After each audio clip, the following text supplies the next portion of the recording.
ከባድ እውቀት ነው ዛሬ የምሰጥህ። ስማ ቁራኛ፣ ስለ ቁራኛ ምን ያክል ታውቃለህ? ይሄን ስነግርህ እርግጠኛ እንስማማለን። በቃ እንስማማለን ነው ምን እንስማማለን። ቁራኛ ማለት የሰው ልጅ እያንዳንዱ ሲወለድ አብሮት የሚያድግ ሰይጣን ማለት ነው፣ ወይም ጅን አብሮ አደግ ነው አንተ ጋር አንተን የሚፈትን አንተን ለመፈተን የተዘጋጀ ነው። እና አሁን ምን ላውራህ ነበር መሰለኝ የፈለኩት ቁራኛ ማለት ነው። የሚገርምህ ነገር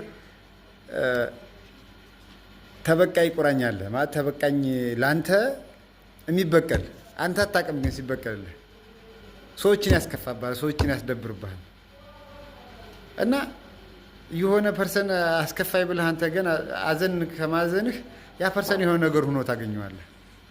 ያ የሆነው የአንተ ቁራኛ ይሄድና ያስቀይመዋል ያን ሰው ማለት ነው፣ ወይ የሆነ ችግር ውስጥ ያስገባዋል።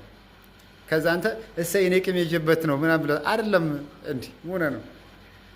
እኔ አሁን በጣም የተቸገርኩት በሱ ነው። የእኔ ቁራኛ ደግሞ አዛ ነው ብታይ፣ በቃ ሳልፈልግ በራሱ ጊዜ የሚወስነው ውሳኔ አለ።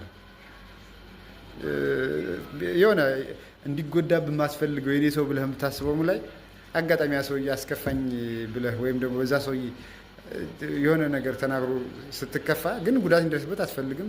በቃ ተከፋው ስትል እሱ ሂዶ አክሽን ይወስዳል። እንዴት ብዬ ልግባባው? እንዴት ብዬ ስላስቁመው? እስኪ የምታውቁ ካላችሁ ምከሩኝ እናታችሁ። እንዴት ብለን እንግባባ ከቁራኛዬ ጋር? ታንኪዩ።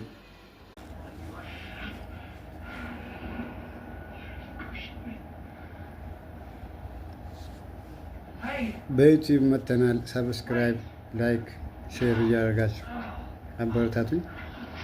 የተሻለ ትምህርቶችን እንለዋወጣለን።